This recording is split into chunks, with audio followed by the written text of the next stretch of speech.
You're about to enter into a new world of knowledge, curiosities, and high strangeness. This is a podcast of Straight Up Strange Productions.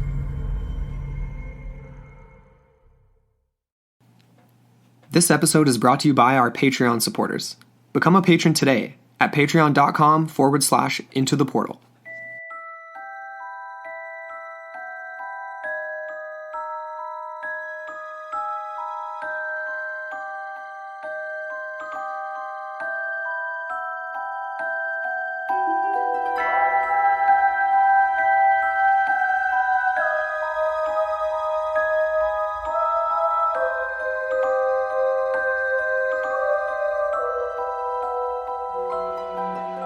Hello, and welcome back into the portal.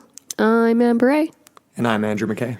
And we're back with our Horror Fest October Film Friday extravaganza. That's right. Yeah. Here to talk about another classic, kind of dipping back into the decades, 1974? 1976. 1976, rather. We posted this out. And the last one we did was in the 1980s, so we love to do the oldies. Oh, for sure. You know us. But yeah, today we are talking about the classic tale of Carrie. Stephen King's first commercial success. This one definitely made waves when it was released, and I feel like it remains a classic. Indeed. It's aged in... Even Stephen King will admit it. It has aged kind of in a weird way, but right. Honestly, in my opinion, it just makes it that much better. Yeah, no, I think that's the right way to put it, that it has aged in a weird way, because there's elements, like when you were looking up the trivia, and we'll talk about it, where it's like almost seems like a black comedy at times. Some of the characters and their motivations are sort of like, you aren't really sure to like the full extent, like what they're really intending to do, or like things like that. And yeah, they do take them to the extremes in a lot of cases. And like we're in the middle of watching this film, and you get the mother played by none other than Piper Laurie. She is off her rocker for sure. Like plays the true religious zealot, just a fanaticist to the extreme. Oh yeah. But then you also get a lot of like almost like pure sociopathic levels of manipulation from the part of Carrie's classmates. peers. Yeah. And it's messed up. It is really messed up. So it feels like everything here is like taken to the very extreme. And like a lot of these cases, you're like thinking like, when I was that age, I never would have even tried that. Human Christmas. No. I mean, no. It's crazy. Yeah. And it's beautiful too, because it is such a simple plot. It's something that basically everyone can identify with to a certain extent, right? They've been the victim of bullying. Everyone's been a victim of bullying at least once in their life. If you haven't, you probably just haven't noticed. Yeah, you've been aloof. Kudos to you. Yeah, exactly. Leslie Nielsen, your way through high school. That's great. Yeah, exactly. But yeah, I know it does kick off in just such a classic way, right? Where it's essentially like Carrie is responsible for the loss of a volleyball game, which is like, why are you even in the game in the first place if you're terrible at volleyball and this is some sort of an important game where people are going to care if you win or lose? Of course it's not. It's gym. Exactly. This is my point. It's just so stupid. I mean, we all remember Jim, whether you liked it or not. It's like nobody really cared that much. Come on. I feel like that first scene too, it's like you almost can feel the volley of words being thrown at her. She's like a verbally abused punching bag. Is that the well, I guess it's a pun. It's written right in there in a way. The volley. I mean, they're playing volleyball, and then they just start throwing the insults right at her, just throwing them up, serving them right at her in the corner. Oh, yeah. It works, though. It makes a lot of sense. And it continues, right? Because then we get this very interesting montage. It's like all very like slow-mo of the girls in the change room, and they're all getting undressed and showered up and all this stuff. And softcore porn. It basically is. And then you see Carrie, obviously she's alone. You see her from behind, fully nude. And then you get this scene where it's like this slow washing of her body. And like, I feel like he is very much stressing the idea of purity and of innocence and you know what I mean? Like all this stuff. And then you get the blood that comes out. And then that's when it's like the moment's ruined. And then you get the actual volley of real garbage and stuff being thrown at her. That's the most bizarre part too, because she is so sheltered because of her mother that she doesn't even understand what a period is.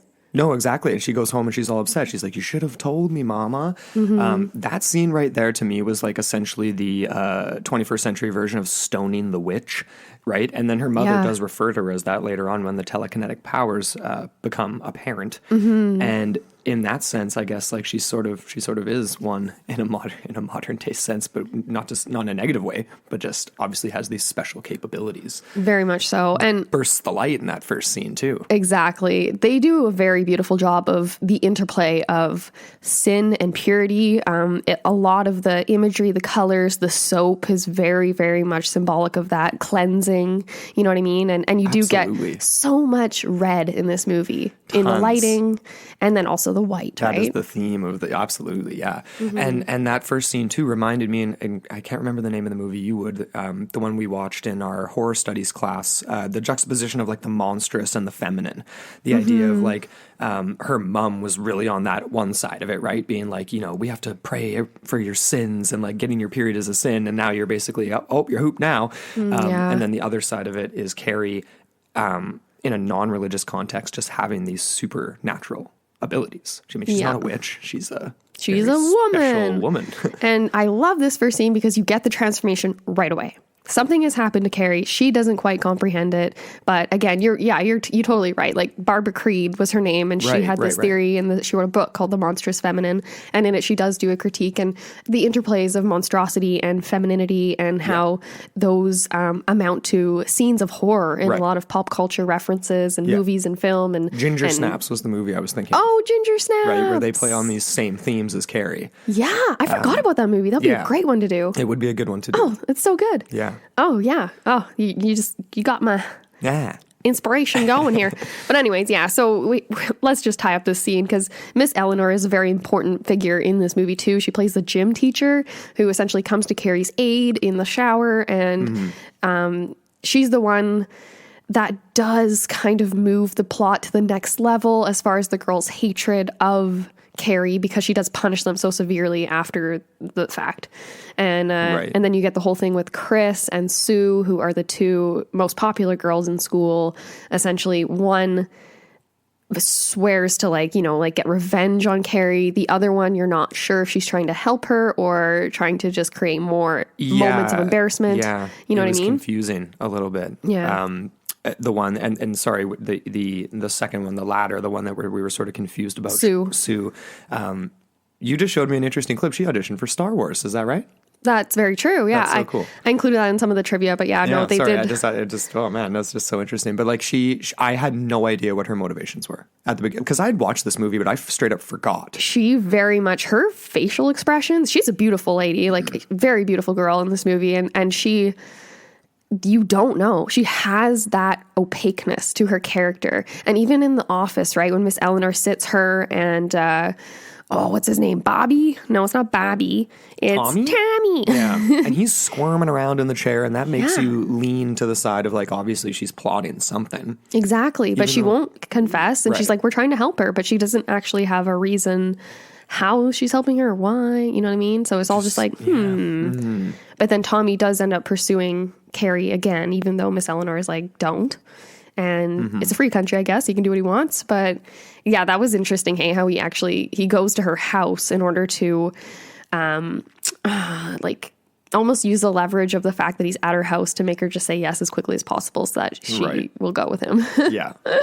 Which is it's suspect as well. Suspect, yeah, exactly. Do you want to let's rewind a tiny bit here back to the crazy mom? Because after that first scene, she comes home and she's all upset because Carrie's like, you should have told me this. And like, yeah, should have. Exactly. Obviously, if this was the era of the internet and TV, she would have figured it out a long time ago instead of going to the reference section in the library. Oh, totally. But, yeah. Basically, she comes home and there's this whole thing with the sin of blood, and she ends up locking her daughter in this closet room with Disco Jesus. Mm-hmm.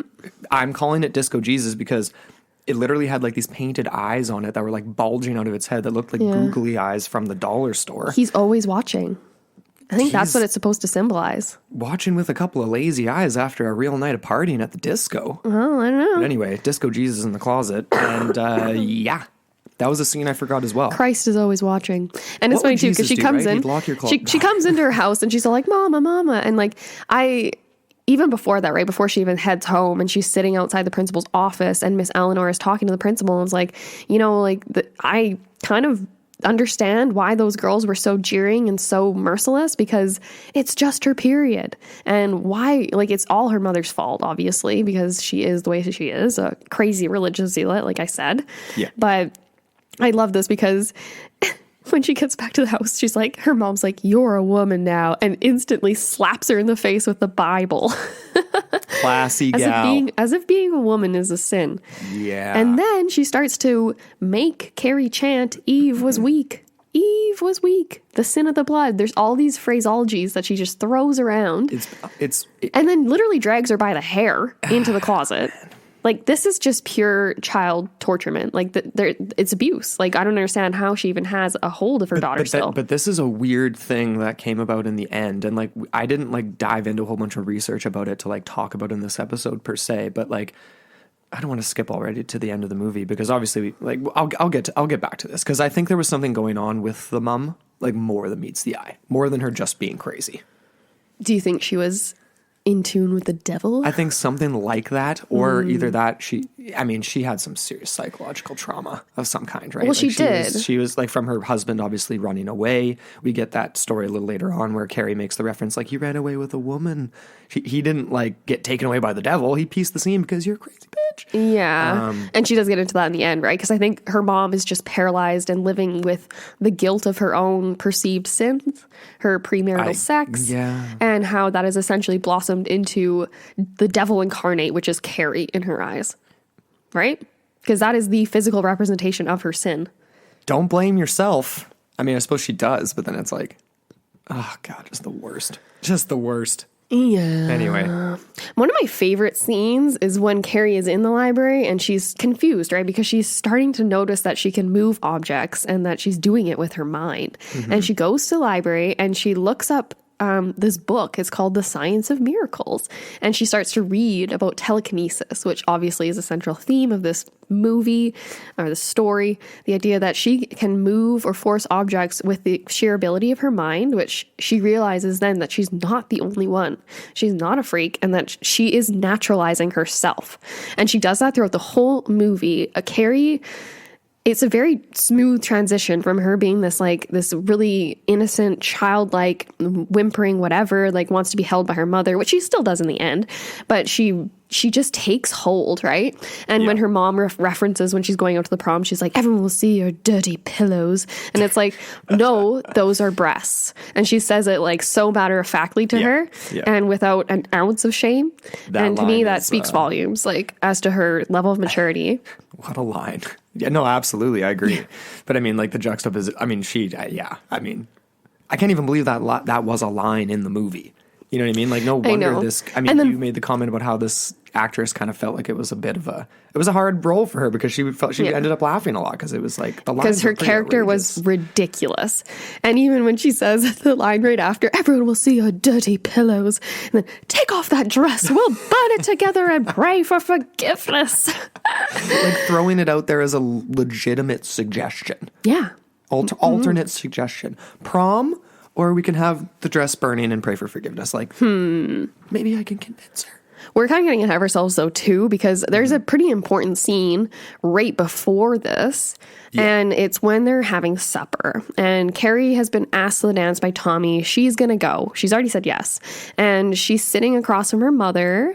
And on the wall is a very fantastic depiction of the Last Supper. Right. There's a lot of obviously like very overt religious symbology and references and all this stuff, but the Last Supper, right? Come on, before the dance, before the dance, yeah, before the persecution, right?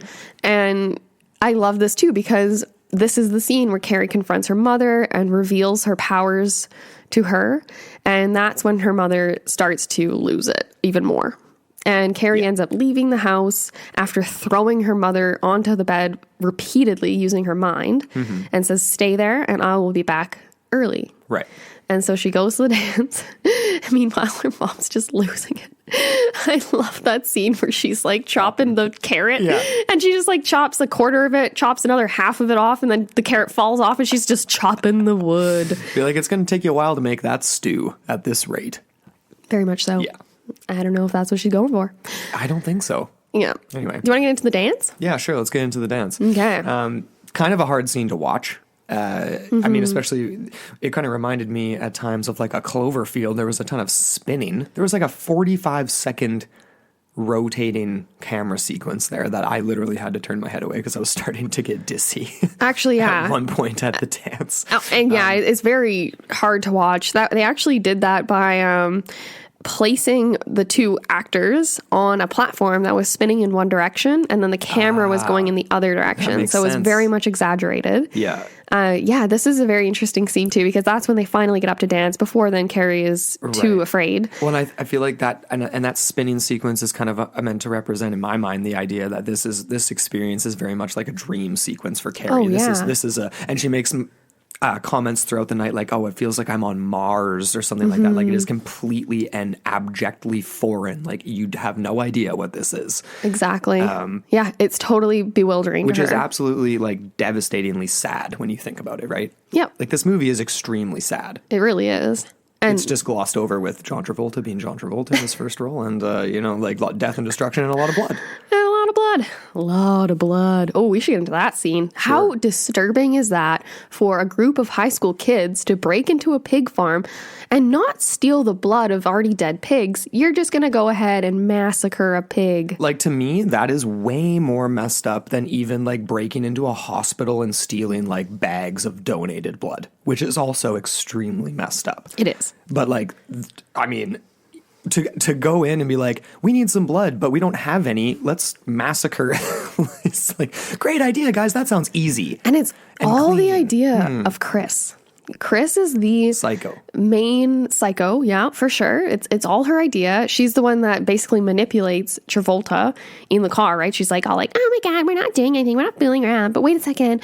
I really hate Carrie. I'm going to go down on you slowly and then ask you to do something. It's like, oh, classic.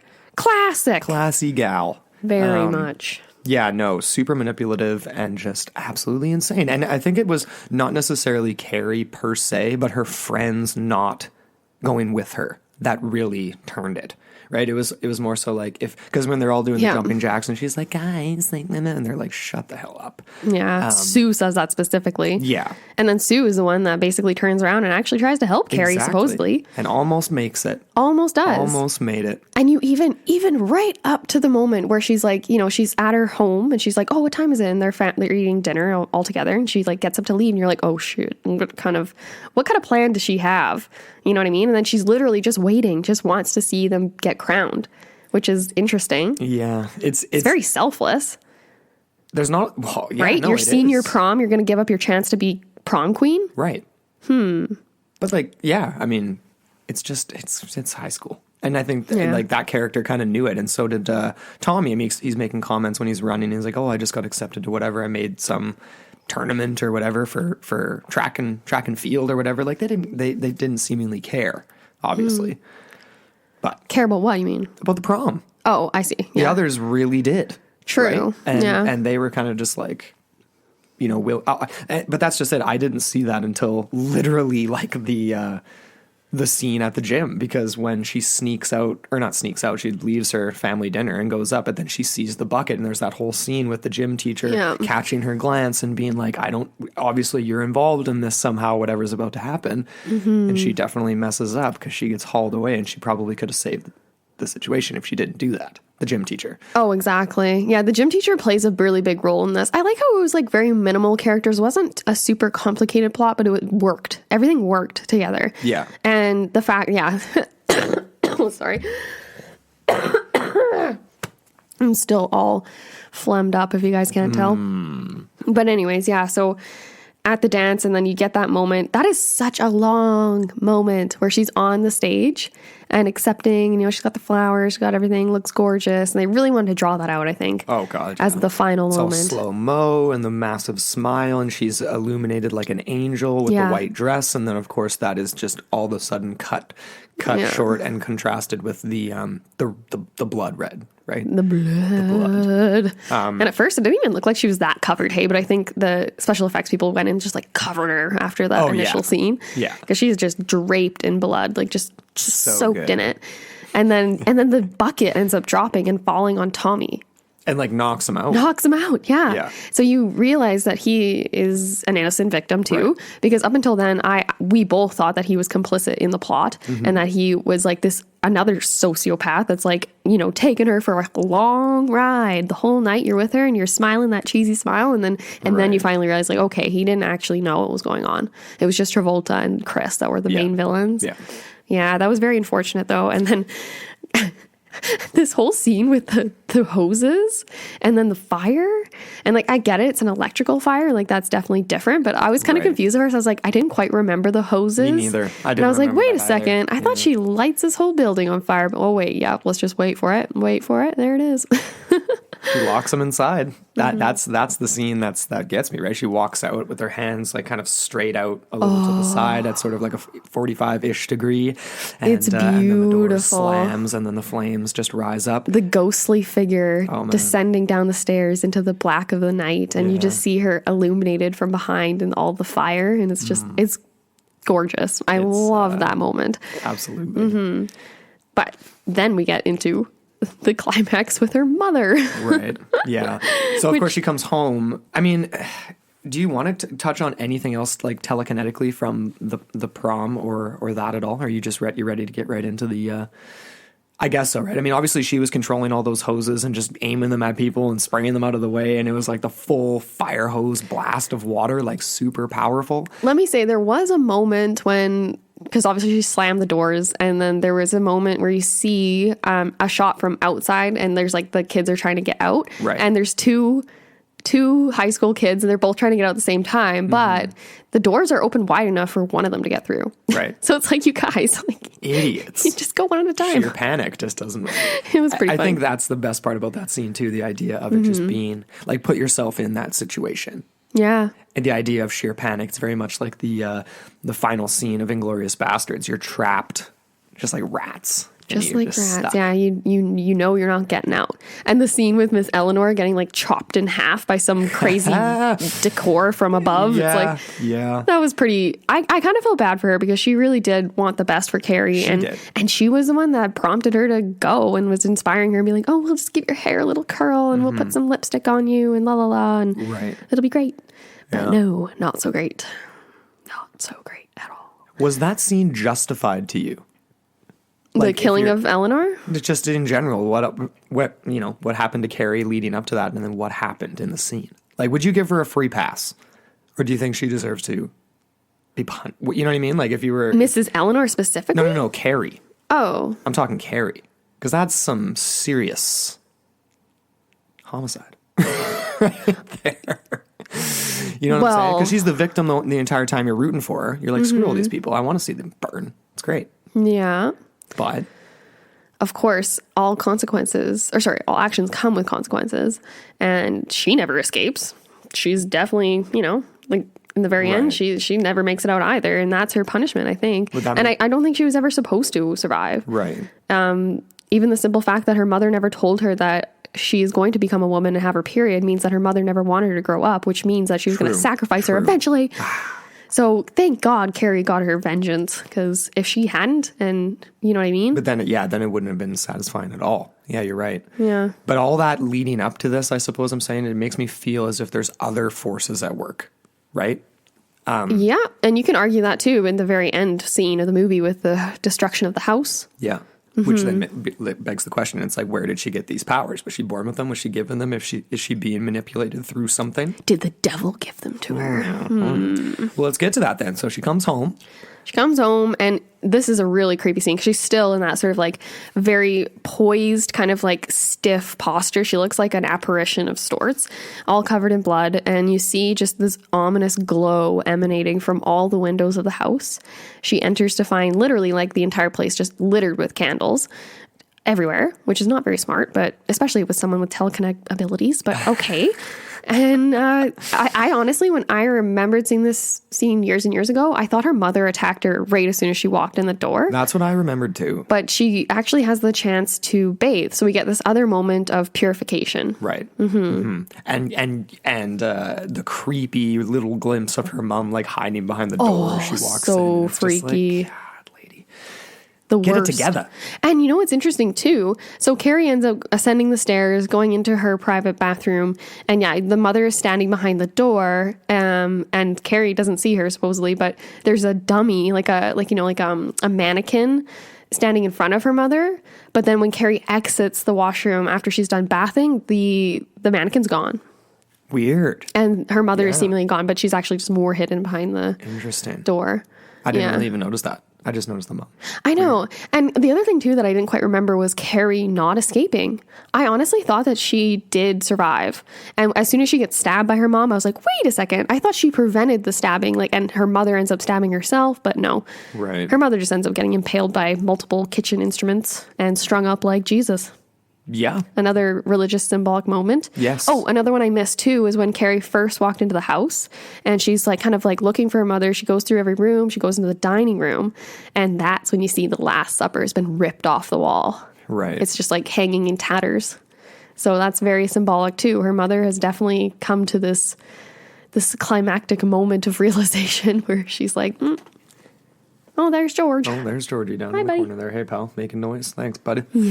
Yeah, no, you're totally right. And this is where it kind of confused me, though, at the end. Because with the mom, she's been this crazy, crazy person this entire time. She's throwing out these references to the devil, and we start to kind of maybe think that there's something going on beyond just Carrie being born with these abilities. There's maybe something going on here because, yeah, she gets stabbed. She gets impaled by various different kitchen utensils and knives, and very much like Jesus on the cross. But in this moment, she lets out basically like this orgasmic release. She's literally like gasping as if it's like the most like best feeling she's ever had in her life. It doesn't sound like you're getting stabbed. So much pleasure. Yeah, and to me, that sounds like it's something that she has been waiting for, like that she was not in control of herself, that there was maybe some sort of demonic entity or something controlling her, and that was a release. And then she's kind of half smiling with her head cocked down to the side when she's dead. It is kind of the classic moment where the parent is slain by the child, you know what I mean? And it is a huge release for her because I think either she knew that she had to die or Carrie had to die or both.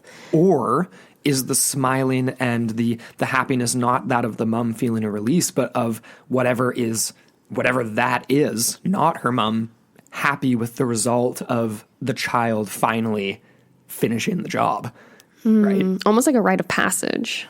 For something evil, in a sense. Or not, something dark, obviously. Mm-hmm. This is sort of me just, I think, vibing a little bit off of having watched like Ouija recently in some films like this, where there are these demonic entities that aren't of this earth, the elementals, if you will, that can take control. Well, but even, that is a really good point, Andrew, because of the very state of just despair and negativity that surrounds this household, and how Carrie has just been abused and battered and conditioned highly by her mother, right, to the extent that she has to rebel.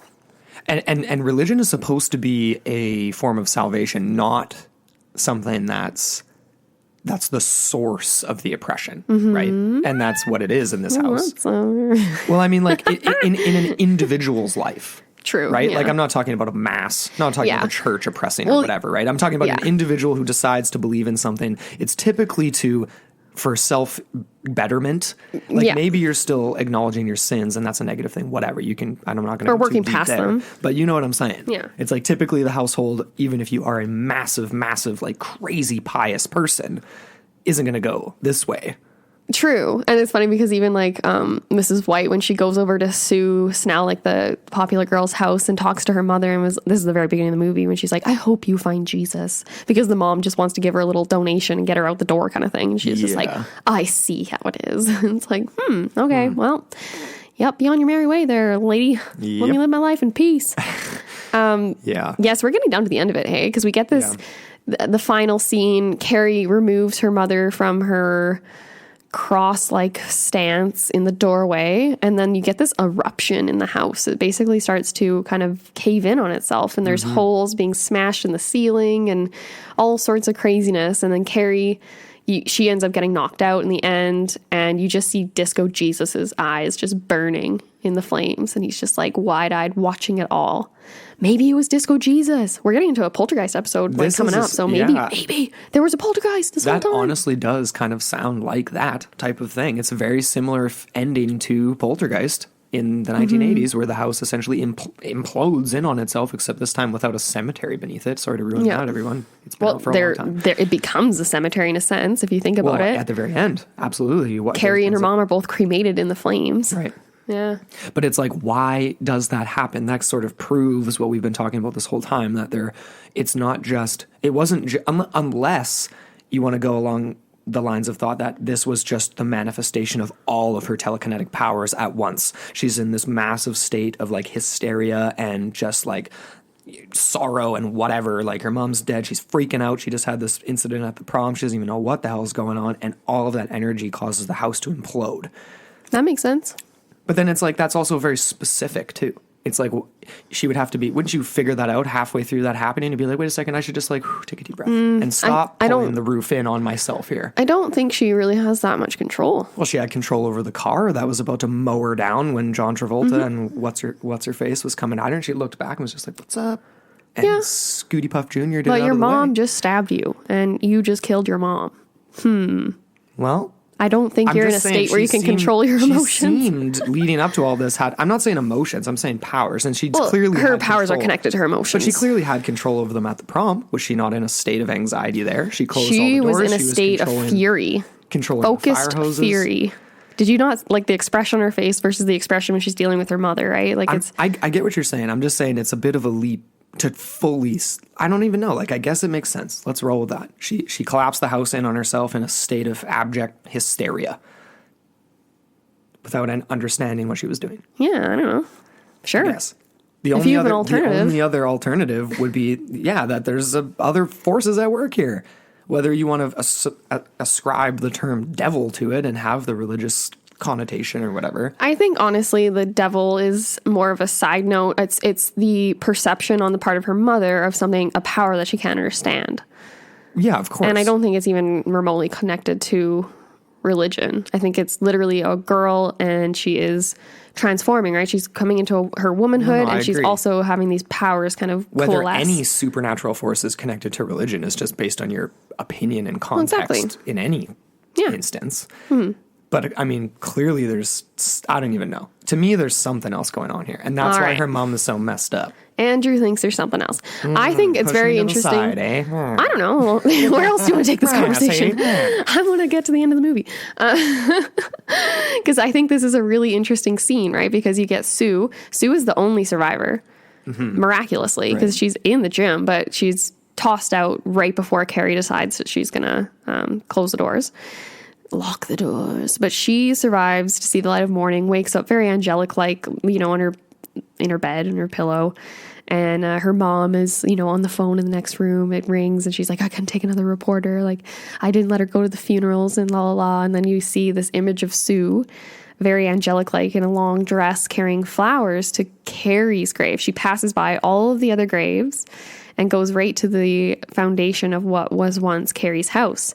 And you have the for sale sign and the sign of a cross. And then you also have Carrie White burns in hell with an arrow pointing down, which is very interesting. I know, right? Well, no one, because it's just a dream that she's having. I know, but like in her mind, who would have written that? I don't know. It's weird. It's her subconscious. But yeah, no. And then you get the hand grabbing her, and she's forever going to be haunted by this, which is kind of ironic. If anyone, it should have been Chris being forever haunted, but I don't think Chris deserved to live, obviously. Like, that's kind of another thing. Of course. No, of course not. But, it's funny, right? Because Sue probably had the best intentions besides Mrs. Eleanor. Like Mrs. Eleanor and Sue, I guess, kind of. And Tommy. And Tommy, yeah. But, He did all the work. He had the best intentions out of any of them. True. Yeah, that's very true. And I want to know, it's almost like a very similar thing in my mind to that other classic, not The Omen. Oh, what's that one where, it's slipping my mind. It's basically where a girl, she has some sort of, not Rosemary's Baby, not The Omen, it's another girl, and she ends up in, like, it's a whole series, not Psycho. Anyways, whatever, I'm totally blanking. But again, haunted forever, right? Right. Yeah. Yeah. Creepy stuff. Even though you're totally right. She absolutely just doesn't deserve it. And it's unfortunate. And you'd like to think that, like, Carrie, that's now passed on, would maybe be able to recognize that these people were trying to help me, but in that state that she was in, there was no coming back. No. And it was all just based off of humiliation. Like, if the room was half empty at the prom and she got covered in blood, maybe it wouldn't have happened. Yeah, she just has that ringing in her head. They're all going to laugh at you. And it just keeps repeating. Her mother's voice, yeah. Yeah, that was really good. Very sad. You pulled up some, we've mentioned a few things, but you had some interesting trivia to kind of end it off here. I like this because I've read Stephen King's like memoir on writing, and he does talk about Carrie because this was his first commercial success, like we already mentioned. He didn't even have faith in it. It was his wife that eventually, like, she retrieved it out of the waste paper basket. It was like, this is something, she need to submit this. And he did, and he ended up getting it published. He got about $2,500 for the film rights. Crazy, which he doesn't regret at all. No, and he is now. It's very cool because the inspiration for Carrie comes from real people. Stephen King does that a lot. Same with Steven Spielberg. I feel like they're both going to do that. Yeah. But this is interesting. 2 high school girls were the original inspiration for Carrie. They, of course, they were bullied, teased. There was one, this is a quote here, one was singled out because she wore the same clothes to school every day and was taunted by classmates. This is from Stephen King. I have a very clear memory of the day she came to school with a new outfit she'd bought herself. She changed the black skirt and white blouse, which was all anyone had ever seen her in, for a bright colored checkered blouse with puffy sleeves and a skirt that was very fashionable at the time. And everyone made worse fun of her because nobody wanted to see her change the mold, which I can totally relate to. There were so many people in in your elementary school, whatever, and like they're like, you've already like typecast them, and when they try and break out of that, you're like, no, right? no skipping ranks here, totally. Which is kind of just a total Mean Girls thing, but It's so funny looking back. It's the hardest thing to convey to a high school student to say how meaninless and stupid and unimportant this is. You'll forget all of it. But it's your whole reality. Years. Yeah, it's your whole reality at the time, and it's just so nothing. There was another one too, though, actually. This was another girl that was an introvert who suffered from epilepsy. So I feel like this was kind of the blueprint for Carrie's personality, maybe. Sorry. And they also... this girl had a fundamentalist mother who kept an enormous crucifix hanging in the living room wall. Interestingly enough, by the time King was writing this, they were both dead. One was deceased from, I think it was a seizure, the one with epilepsy. The other one had, she shot herself, postpartum depression. Crazy. That's too bad. Well, I mean, it's a very no wonder that inspired him to do this. And I'm sure there was a lot of people going to the theaters who watched this in the 1970s and thought to themselves, I should be nicer. You know what I mean? It's like the classic Dane Cook line with like being nice to the guy, and then he comes in with a sawed-off shotgun, and if you gave him a chocolate bar at the office, he's probably going to say, leave you alone. You should probably be nicer to people. You never know who has telekinetic powers. Yeah. Going back to the whole idea that this was perceived as almost like a comedy to some degree by the cast, the woman that played Chris, Nancy Allen, she actually claimed that she never realized her character was so evil until she watched the whole film, like the completed version. Right. And she actually just thought of her and Travolta's characters as almost like bumbling, like moronic fools that are just kind of like comic relief. And then also, you already mentioned this one, Piper Laurie, the one that plays the mother. She thought her character was so outrageous. She was literally bursting into laughter at the end of every take. Yeah. And the director had to take her aside and be like, this is actually a horror movie. It's not a dark comedy. And she was just like, this is outrageous. Like, what? It is kind of funny, though. It's like, if it wasn't for such dark themes with Carrie herself, it being a 1976 movie, this easily could be a dark comedy now. You know how like Yeah. movies morph into that, like older horror movies, but the themes are still so like the idea of the monstrous feminine and like the juxtaposition of religion and these weird powers and all this Yeah, stuff. And brings a little bit of darkness. It kind of reminds me of Teeth. Very much so. Because Yeah. again, playing on themes of female genitalia. Well, just a changing body, womanhood, right? And the yeah, idea of exactly. the idea of it being not okay, which is very much what her mom is preaching.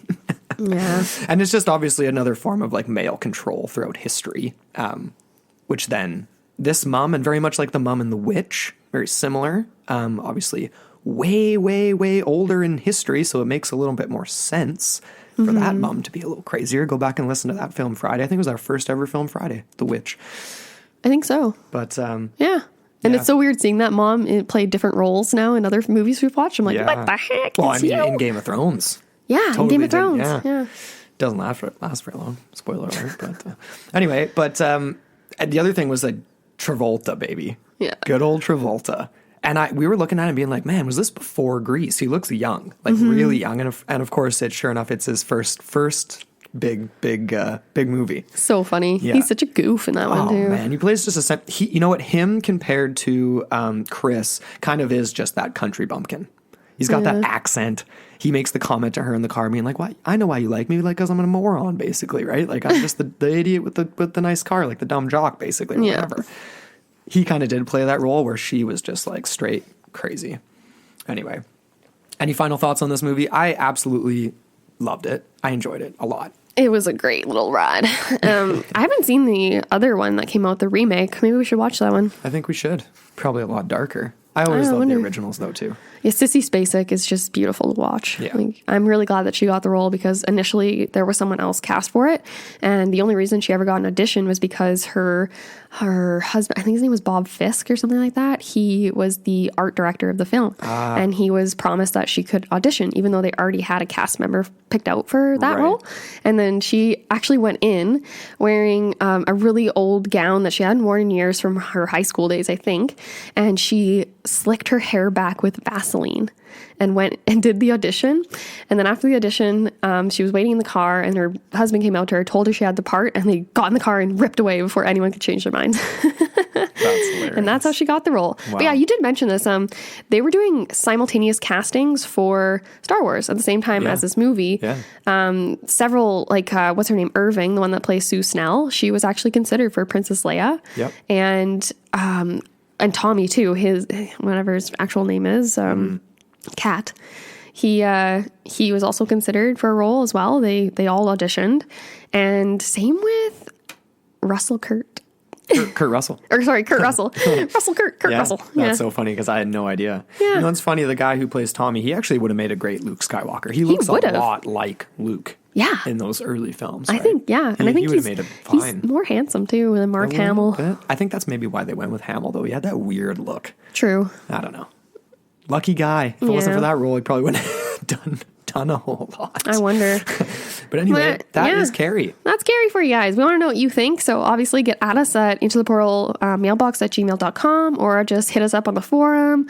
Yeah. We love to chat. So yeah. Yeah, so it's at Into the Portal podcast on Facebook, and that's where you can get to the forum, at Into the Portal podcast on Instagram. Don't forget to check out our network, Straight Up Strange, so you can get to all those shows and our brand new blog, The Strange Times, on Yeah. straightupstrange.com. Straight times. As well, we have this awesome pumpkin carving contest we've mentioned a few times to you guys already, and all you have to do is follow our Strange Pods network. So it's at Strange Pods on Instagram. If you don't have Instagram, hit us up on Facebook or Twitter or wherever you guys kind of like follow your podcasts, and post a picture of your jack-o'-lantern tagging us in it. And we have a really sweet prize pack with some retro comics, some stickers, some Canadian Halloween candy, and some other really cool stuff from shows in the network. yeah. So stay tuned for that, and stay tuned for more Halloween awesomeness coming your way from Into the Portal.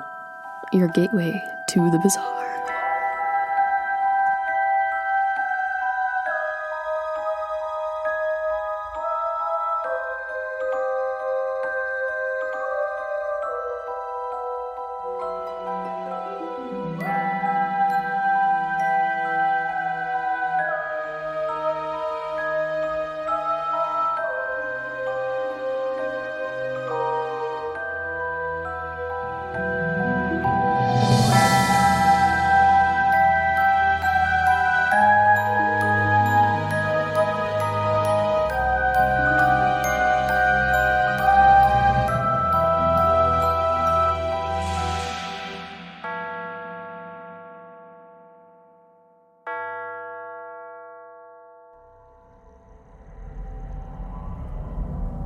This podcast is a part of Straight Up Strange Productions. Discover more shows like this one at straightupstrange.com.